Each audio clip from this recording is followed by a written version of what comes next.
Now, in the previous sections, we talked about multivariate analysis where you solve the three variable case. So we looked at a number of different data sets. Each of them were like three variables. We looked, for example, in the CPK, which is the creatine phosphokinase, and the weight and the age issues, and we saw some other data sets as well, where you can use your own data to explore, three variables, one of them being outcome variable, the other being explanatory variable, and how you can use them. This is good work.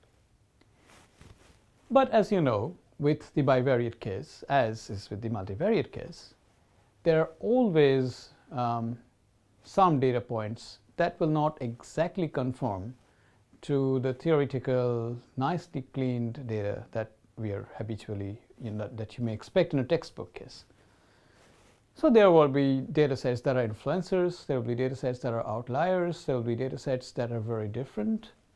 So what do we do about these things? And this is the objective of this bit, the more advanced topics on doing the multivariate data analysis or multiple linear regression. Again, we are going to be confined to one continuous variable, and both variables that are in your predictors are going to be continuous variables. So we'll take a look at this. We'll start talking about multicollinearity problem, which is like what happens when both the variables are kind of related one with the other. What do we do these things, right? So again, bring out your RStudio, let's load up your data, and let's get working. The objective of this particular deck of slides is to introduce you to the concepts of kind of fitting multiple linear regression models, because it is very important when we run multiple linear regression models. In fact, any linear regression model for that purpose, we should have a good idea that this model fits. There is this saying which has been attributed to, I think, that there should be a corresponding fitting of the data and the model. So the model should fit the data that, on the basis of which you have devised the model, and the data must also, reciprocally or correspondingly go back and fit the model. So this mutual fitting of the data and model are very, very important.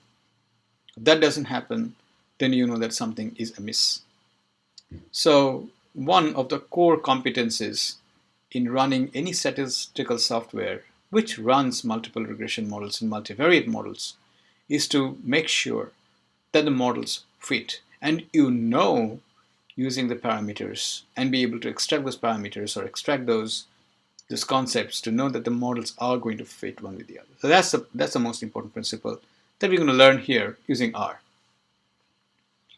The second thing, which is very important, is that if you run multiple regression models, which means that because you are doing multivariate regression, so which means that you're not just confined to one outcome variable and one explanatory variable, you're actually using an explanatory variable and several other covariates. So there will be more than two explanatory variables here, or at least two explanatory variables. When there are two explanatory variables and there is one explanatory variable out of conceptually relevant, then it is not very difficult to see that which variable is going to fit better, although it's very quite contentional. But the problems is simpler. But it becomes a problem of permutation and sort of a combinatorics when you're dealing with more than three or at least more than three explanatory variables. One of them may be the main explanatory variable. The other two may be the covariates that should go into the model. How will you know which model is the better of the three, the best of the three, and the better of the remaining two? Is there something that we can do? The other side of the problem is this, that if you have got multiple variables, the challenge then becomes as to which variable should go first followed by which variable, followed by what variable. So the order of the selection of the variables become very, very important. So there are three problems that need to be paid attention to. One is that how do we know that the regression model fits best? What is the way in which we can find it out? How do we compare? And the third thing is, what would guide us as the sequence of the variables that should go into the models? Let's examine some of the preliminary ideas before we move on to this. One of the first things that we have been emphasizing in this series right from the beginning is be open to the idea of graphically examining the variables before you do anything. In other words, before you launch into complicated model building, be open to the idea that you can graphically examine these variables, which is very, very important. Because graphical examination will give you not only a hint, but will give you a lot of information as to whether a linear model at all is useful. It will also help you to figure out when and whether and how you're going to look for outliers and influential points for each corresponding pairs of variables. So a careful graphical examination of the explanatory variables themselves is important. And it is not just an examination of the outcome variable with the explanatory variables, but the mutual relationships amongst the explanatory variables is also very important. One of the reasons why this is important is we have kind of seen that in the previous simplistic example of a multivariate linear model. When we took out the interaction term, we saw that because the interaction term was correlated with one of the explanatory variables, therefore that impacted the regression estimate. A corresponding effect happens when more than one explanatory variables themselves are related one with the other. This is the problem of collinearity. We will learn a little bit more on collinearity in our in due course of this lecture. But that's an important thing.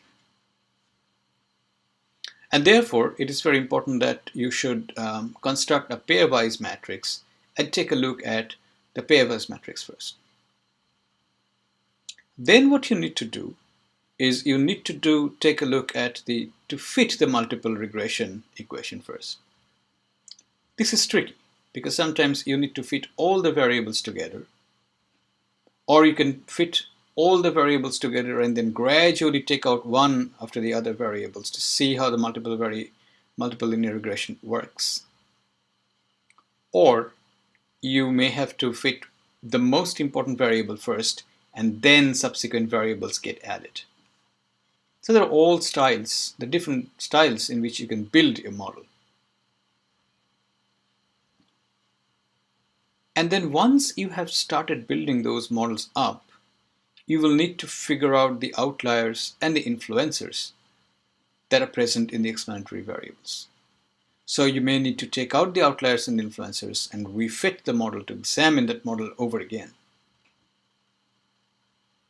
And one of the ways in which you can make a real impact is if you start looking at the plot of residuals versus fitted values. And this is important because the multivariate assumptions, that is, the residuals are kind of do not vary with the fitted values. In other words, the residuals do not show any association themselves, or the residuals do not show an association with the fitted values. This is a very, very important assumption.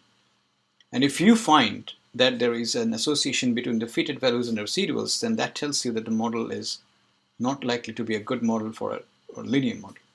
So that's the reason why you need to plot the residuals with the fitted values. It's not so much of a problem if you fit the residuals with the explanatory variables, because that may or may not matter much. So always fit the residuals against the fitted values and examine them. So these are some of the preliminary ideas that I wanted to swing by. So let's take a look at the data set that we're going to use for this, this particular a set of examples are running with this notion. As with the other things, as I keep on iterating it and over again, use your own data to run through these examples. You do not have to necessarily use the data that we are using. However, for the sake of demonstration, I'm going to use the library DAAG, and you have met this library before. This library is known as Data Analysis and Graphics by Professor John Maindonald. Professor Maindonald is a professor of statistics at Australia's National University, and it's a very, very useful package, and there's a very nice textbook on learning R, particularly with the data analysis and graphics. I have included a PDF copy of the data analysis and graphics book on with the resources files, which is available off the CRAN resources. You should download and read the whole PDF and work with the exercises. It'll give you a lot of information. So in that library of data analysis and graphics, they had modified a very well-established data set, which was put out by Brian Ripley and his colleagues, called Scottish Hill Races, and they call it Data Hills, where the investigators were interested to find out that, what are the different record times and distances and the height climbed by people who participated in Scottish Hill Races in the year 1984. So, but what they had done basically is that they had transformed some time intervals, etc., from the original Scottish Hill Races and created a data set which is known as Hills. And we're going to use this data set for this particular analysis. And in that data Hills, you have the time is noted in hours as opposed to minutes. And then you've got the distance and a height climbed for the Scottish Hill Races. So the first, of course, is that we start with a scatterplot matrix of the various variables, and we start with a summary of the hills. Now this is something very interesting. If you take a look at these things like summary, pairs, and library, let me go over this code. The summary tells you that we are going to summarize the variables of the hills data set. The pairs hills tells you that you can create a scatterplot matrix of the different variables in the hills. So as simple as that. It's very, very simple. You can see that one of the most important issues with R is this, that the codes are really simple. So if you want to have a scatterplot matrix, all you have to do is just pairs and hills. That's it. It just does it for you. Of course, you can spruce it up with the title, the x-axis labeling, the y-axis labeling, everything that you want to do with this. But the bare minimum is just put a plotting command of pairs. Done. The other thing that you can do is use another function called splom, and for that you have to use the famous lattice library. Now, I just wanted to keep things really, really simple, so I didn't really ask you to do this. But you can do alternatively use library lattice and use the splom function. When you do that, this is what you get to see. You get to see that there is a minimum, the 5-number summary for the distance, climb, and the time. Note that all the 3 variables are continuous variables. And you can see that there is some sort of a relationship between distance and climb and time and distance. Time and distance could be linear, but you know what? There can be an issue with time and distance. So time increases as distance increases. But what is the relationship between distance and climb? So, as the climb inclination increases and the distance increases, time will increase, but probably not linearly. So that's another issue that we need to explore this. And also, if you were to go back and forth with these data sets, you'll see that the range of time is rather large. You can see that it's quite a large range. And also graphically, you can see that the times are kind of bunched up in the lower ends. So a lot of people finished faster, but some people would take a long time. So bunched up with a long tail. And conceptually, we could argue that time cannot be a linear relationship of the distance, because as the distance goes up, time also goes up. But it is human beings after all, therefore time will prolong more for longer distances than for shorter distances. Which tells you that if you factor in the distance and climb, you can almost have a power relationship. So time to the power of, say, b1 times, or the distance to the power of b1, which is the coefficient, times the climb, right? That is also raised to a certain power of b2. And when something like that happens, from our math, we know that we can take a log function. So log time is equal to log a plus b1 times log distance plus b2 times log climb. This is the conceptual model we can jolly well test in a multilinear regression model. This is something very important. That is, when you set up a model in a multiple linear regression framework, you fit the model not just on the basis of statistics, but you fit the model on the basis of your concept of life, the theme, the theory. That will override everything, the underlying truth that you want to capture. So we could run this model, or we could run these graphical explorations as it is, but let's see if we could take logarithms and then run the pairs, what happens. Once again, explanation of the code. You can see that we just run the pair of the log of the hills, sufficient to run everything. And then because it is a kind of new function, say hills 0.log_lm, and then we run the linear model with the log time against the log distance plus log climb. Okay, keep matters really simple. And then you have made these friends before. We set the parameters, and we say that we're going to put it into a 2x2 matrix to see what happens. And then we reset it to come back to 1x1 larger matrix, of course. So we see what happens. When we did this, compared with the previous ones, you can see that this particular scatterplot matrix with transformation looks a little bit more consistent.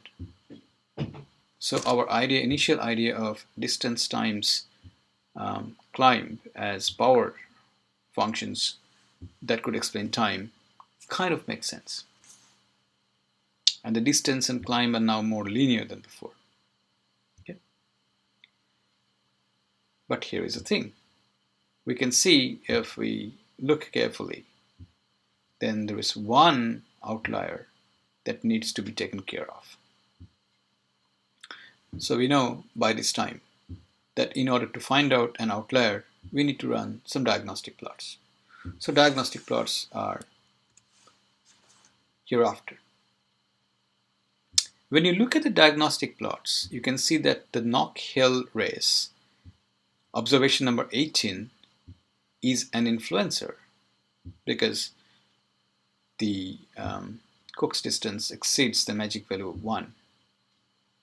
Interestingly, it turned out that it had a race time of 1.3 hours for a 3-mile stretch. Obviously, there could be some mistakes. So this was then, in the original data set, was reset to 0.3 hours rather than 1.3 hours, which was their actual time. And then the plots were rerun after removing observation 18. And once again, if we do this, we see that things have improved slightly, although you could still argue it is whether it's a fully linear model or not. It's kind of open to question. So here is the thing, that we have been talking about adding an interaction term. That we say that, look, if we multiply them, then there is one way of doing it. But it is also possible to add them in different other ways. And that is, we could actually mix them together, which means that, yes, using the log transformations, we can add them up, but adding the log transformation only adds them up in terms of the power that was present. It doesn't really add up the interaction term between hill and climb, so not between the distance and the climb. So we need sort of an interaction term to build into this. So let's take a look at how do we include interaction terms in a linear model. I have presented here somewhat of a complicated interpretation of this, but what you could do is just simply put in a multiplied term, and it would still do the same thing. But here's what I have done mainly for your learning, is we have set it up in a way that the hills to log lm becomes an object which will receive the product term of the distance times climb. So log distance plus log climb plus log distance. Then we have put together a colon and then log climb. This is the crucial bit. You can do this yourself, or you can just simply type log distance times log climb, and the software will do that for yourself. So then we can have two other functions that are very important. First function, and I'll go over this, is first one is an ANOVA of this multiple linear regression model, and the other is checking the various steps through which the model is going to learn. And that is done by using the function called step. So I've saved it into an object called step check. I'm first going to learn and explain the interpretation of the ANOVA table. ANOVA stands for the analysis of variance components. Now, because we included a interaction term, the first thing that it did was it kind of put the log dist and log climb as a linear model. It did not put in the log distance times log climb in the first place. So that was the first thing that we wanted to do, and then interpret them, and then check that with the interaction term, right? So what it does is this, that it gives you a sense of the residual sum of squares, and then you can see that the sum of squares for both the models, and on the basis of this, it's going to compare the second model with the first and say, okay, if addition of the interaction term, did it change the model sufficiently to make an impact? And that is something that you find out from the if statistics and the probability of that F statistic, the p-value for the larger model. And here you can see that addition of distance times climbing did not make much of a difference in this particular model. So for the sake of parsimony, you could remove the distance time climb, that component, from the model and just run an additive model as such, and that would be just as fine. So that's one way of looking at it. The second thing that you can do in order to get a sense of whether the performance of that model is better or less is to use what is known as an Akai-Key information criterion. And let me explain that a little bit in the context of what we're discussing. Now, we are familiar with the adjusted R-square, which tells us a little bit about the explainability of a particular model that you put into it. So in other words, how well or to what extent does the addition of the explanatory variables explain the variability in the outcome variable. So the adjusted R-square, after adjusting for the degrees of freedom, will give you that information. If that is very high, it's very good. Then you know that the combination of these terms were kind of appropriate because they were explaining this. But it still does not tell you whether this combination of the predictor variables are going to be good predictors of the outcome variable or not. This is a problem. Because on the one hand, it can kind of explain the variation in the outcome variable. That's good. But if we put these different variables together, what is the extent to which it can predict the outcome variable? And is one set of mix of explanatory variables better than another mix of the explanatory variables, even though they can explain, X percentage in the outcome variable?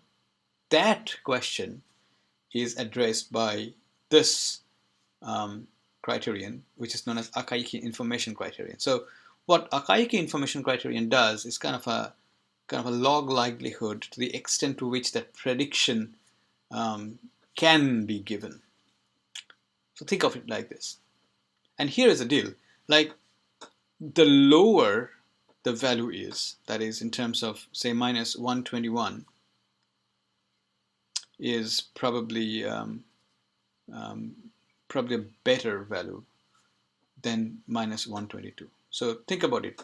Minus 122 is actually lower than minus 121 in terms of the Akaike information criterion. So if you add the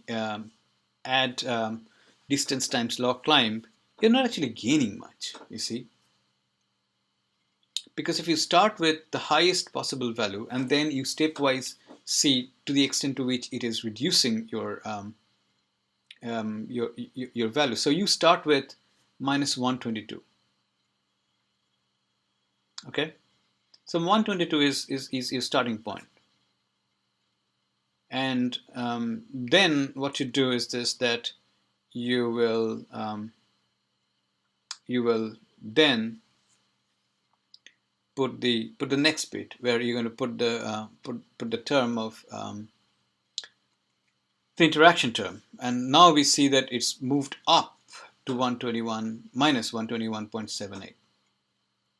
So then you see that it's better to stick with the additive term rather than the multiplicative effect that you get to see. Okay. So in that sense, Akaike information criteria is an information measure whether to say that there is this whether you get a better predictive power. So the model that gives you the smallest Akaike information criteria is preferred. So in this particular case, just the additive model should be a better model. Okay. But what is really, really important is this, that not the absolute Akaike information criterion, but the changes in the Akaike information criterion is what we are going to look at. So in order to summarize everything, we say that the R-square and adjusted R-square are useful, and adjusted R-square should be preferred over the raw R-square. Akaike information criterion is a performance measure of the model. Model with the best predictive power has the lowest Akaike information criteria. But what is more important is this, that the changes in the Akaike information criterion is more important than raw value of the Akaike information criterion. In the next, we're going to talk about a couple of other things. One is, how do we select explanatory variables? And to be absolutely honest, the most important thing that you need to do is that whether it makes sense from a theoretical perspective. That should kind of be very, very important. So which variables to include? Well, which variables explain best? There are some indications about substantive importance of these variables themselves versus whether we can bunch up any number of variables and that's going to explain the variability. Now, that's not very, very good. And there are some other conventions. These are more like rules of thumb rather than anything else. So don't take them too seriously. It's just that the number of observations is like 10 times the number of variables. And if you are dealing with a qualitative variable, as a categorical variable, then depends on the number of the categories you have. So the number of categories minus 1, then multiplied with 10 will give you that. So if you have got a categorical variable with 5 categories, that's equivalent of 4 quantitative variables, then times 10. Okay, and as I say, fit the most important variables based on your knowledge. Now, the other thing that is very, very important is this, that some variables are linear combinations of the other variables, and that's something we'll take a look at when we start talking in terms of the what do we in ANOVA, it becomes very, very important. So there is this thing called LIS, and then you run the model, and that'll give you if there is collinearity problem amongst the variables that you introduced into the model, and it'll give you what kind of transformations to make. And you can take and you can conduct a test in order to test for multicollinearity, which means that if a number of explanatory variables are given, these variables themselves can be correlated with each other. That introduces a problem called multicollinearity, and you can use the variance inflation factor function to test the extent to which their variance get inflated, as we had seen in the previous example. So to summarize, we discussed issues around multiple linear regression. We ran some of the things. We learned how to assess the model performance using Akai key information criterion, and we touched on the basis of the variable selections and multicollinearity. So we will, in our next study, we'll take a look at what is known as analysis of covariance, when we have got multiple categorical variables in questions. So thank you for paying attention to this. Welcome back. This particular session, that is at the end of this bit, we have understood that we could talk about the multivariate cases with 3 variables, and at the end of finishing or completing the multivariate part 1 and part 2, you should be more or less confident about using R for exploring the associations between a range of variables. And those range of variables, basically, by that I mean that the outcome is a continuous variable. The explanatory variables, all of them are continuous variables. Now this is fine because, if you know how to use 2 variables at a time and then more than 2 variables at a time, this is very, very useful and powerful ways of exploring the associations of different variables. But there is a catch. So far, you have learned only to deal with continuous variables. But what happens if you face with a variable which is, one of the predictors is continuous, the other is a continuous variables? So what do you do about them? This is going to be the object of the next bit, in which we're going to look at analysis of covariance.